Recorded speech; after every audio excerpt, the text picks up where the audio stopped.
think that mental health is not as important when it comes to being an overall healthy person. I mean, every test that we have tests you, analyzes you physically, especially coming from a military standpoint. Our PT test is based on all of our physical capabilities, how fast we can run, how many push-ups and sit-ups we can do. But what if you're having a bad day that day and your mind's all over the place? Don't you think that would affect your performance? Everything that we do as humans first start mentally, starting all the way from when we wake up in the morning. As humans, we all have that thought like, all right, come on, time to get up. So when your mind is not stable, poor choices can be made. Mental wellness is the number one factor to ensure that your health is adequate.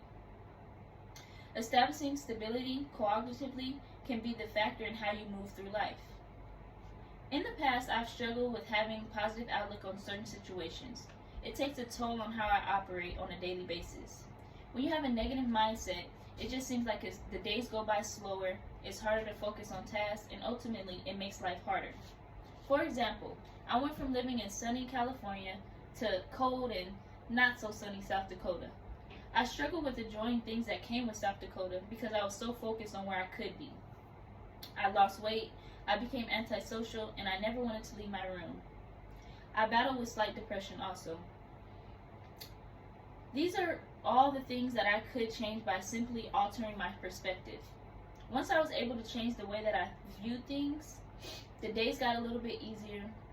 I look forward to the days to come, and redirecting my focus played a major part in my positive thinking.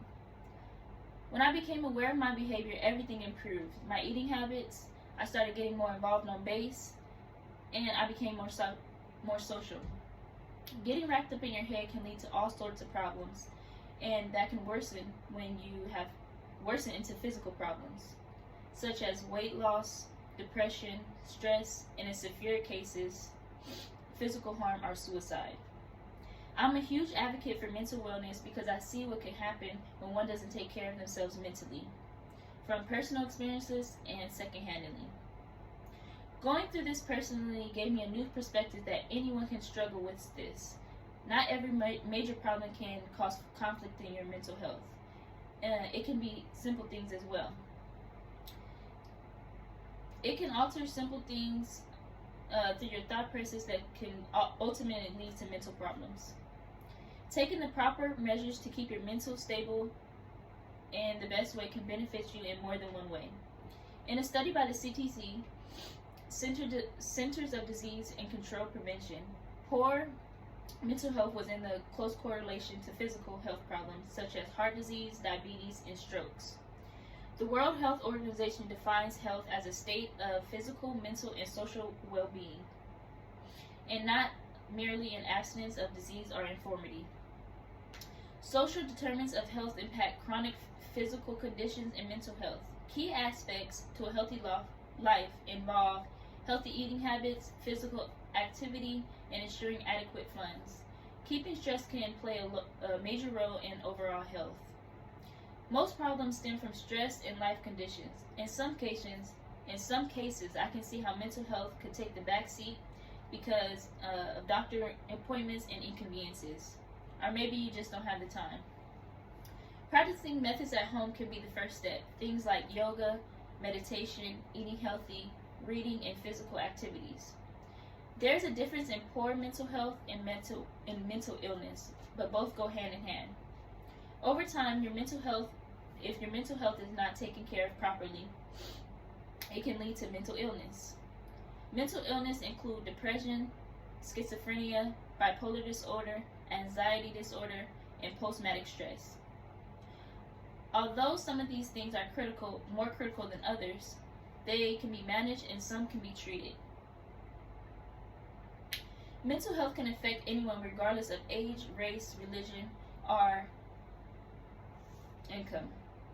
In 2019, the U.S. Surgeon General reported that more than 10% of adolescents in the United States suffer from emotional and mental disorder. By 2020, major depressive disorder became the leading cause of disability in the world for women and children. It's essential that we get a handle on the things and take precautionary measures to take care of ourselves and children. Children can experience health through their parents, It's sort of like the domino effect. Untreated mental illness can result in unimaginable circumstances, things like physical disability, unemployment, substance abuse, and homelessness. Mental health does not have to be the end to a particular lifestyle. It's important that we deal with it so it doesn't change our way of living. Overall, health is the majority of people's priority. When taking health into consideration, every part of your body should be factored in, not just your heart or your lungs or any other organs. Your mind should always be a factor. Pay attention to how you feel and start to think about things and situations in a healthy way. There's so many things out there that can help prevent health problems. Your mind, body, and soul is the only thing that you have in this world that is truly yours. It's critical to tend to each one of these entities in the best way that you can. It's only one of you. Nobody can look. It's only one of you. Nobody can look after you like you. Take care of yourself from head to toe.